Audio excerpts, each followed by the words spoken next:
Hey folks, Colin Richards here. I'm thrilled to be back with you here on the Lord and Richards Show. And in this episode, we're going to continue our Christmas and New Year's theme by talking about how to give like you're giving to Jesus, right? That challenges us, doesn't it?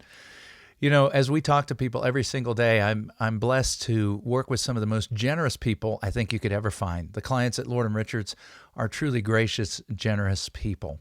And as part of the conversation that we have to help you become financially independent, we talk about your giving desires, whether it's the legacy to the family or the legacy of what we leave behind.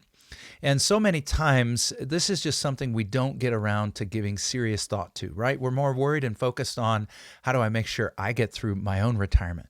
But no matter where you are, whether you're just getting started on your savings journey, whether you're retiring and you feel you're behind, or whether you're doing great and now's a great time to think about giving, we need to all position giving into our lives in a place of priority. The Bible says that if you give to God, it will be given to you. And it's fantastic terminology, pressed down, shaking together, running over into your bosom. It's a blessing from God to give. Somebody has says you can't outgive God, right? As we shovel in, he shovels right back, right? Many of you could give me examples of the ways that through giving, you've seen your life enriched. And so often when we give, we get back so much more in return. But you know, our motive, it should be to give like we're giving directly to Jesus, to God himself. And the way we can check that is simply, do we desire anything back? I know that God's going to bless you. I know that God is going to put wonderful things into your life if you're generous toward him.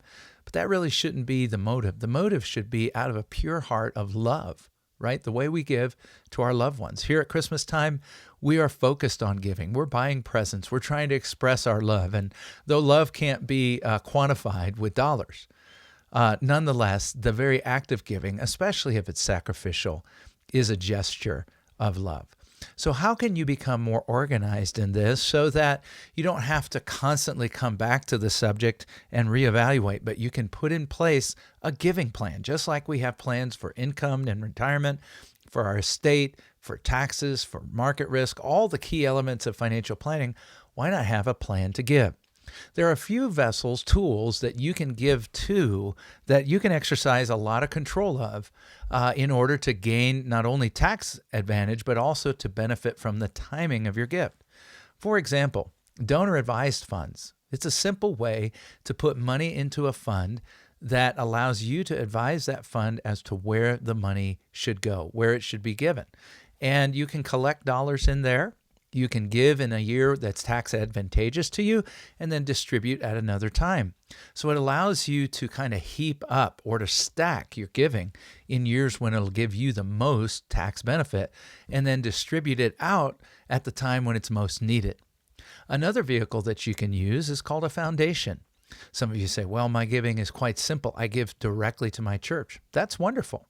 And if you prefer to just simply give directly to your church or to other causes that are near and dear to your heart, doing that monthly right out of your bank account is great.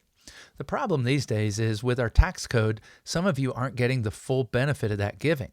And you know, our government, our tax system actually is set up to encourage that giving. It's something when you look at the tax code of a country, you can see what the priorities are. And fortunately, here in America, we still have a tax code that indicates the priority of the people giving. And so you rightfully get tax deductions for giving to charitable organizations. One thing that you might be able to do to maximize those deductions, again, would be to put it into a donor advised fund all at once, getting more benefit in a single year and then taking advantage of your standard deduction in future years, or you can also do this within a foundation. A private foundation does require a little bit more work to set up, but I found it personally very easy. And I was actually able to set up our foundation, the Foundation for Global Education, through LegalZoom. Really quite remarkable.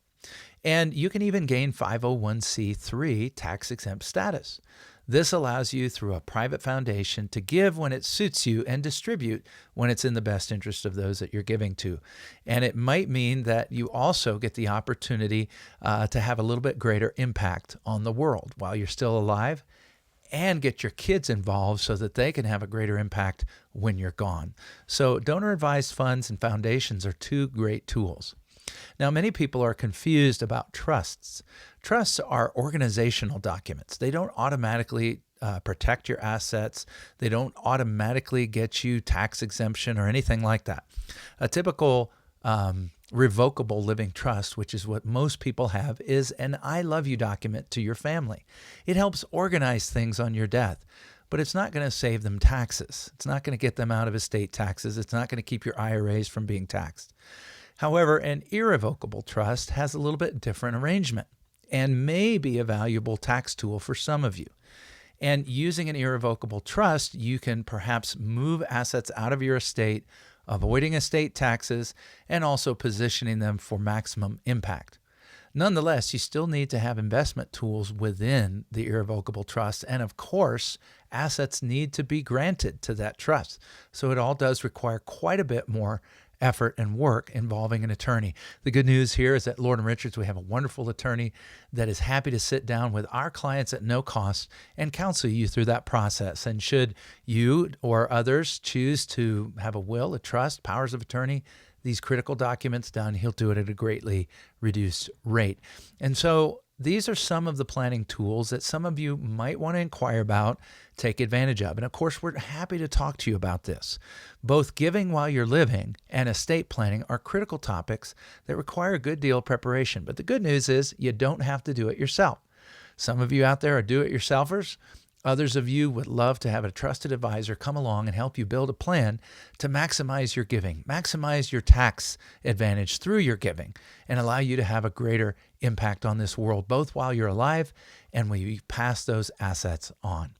Here at Lord & Richards, we're meeting with people just like you every single day, helping you become not only financially independent, but the most generous version of yourself that you can possibly be. I would be delighted to chat with you, and of course, my team would be delighted to chat with you. It just takes a simple phone call.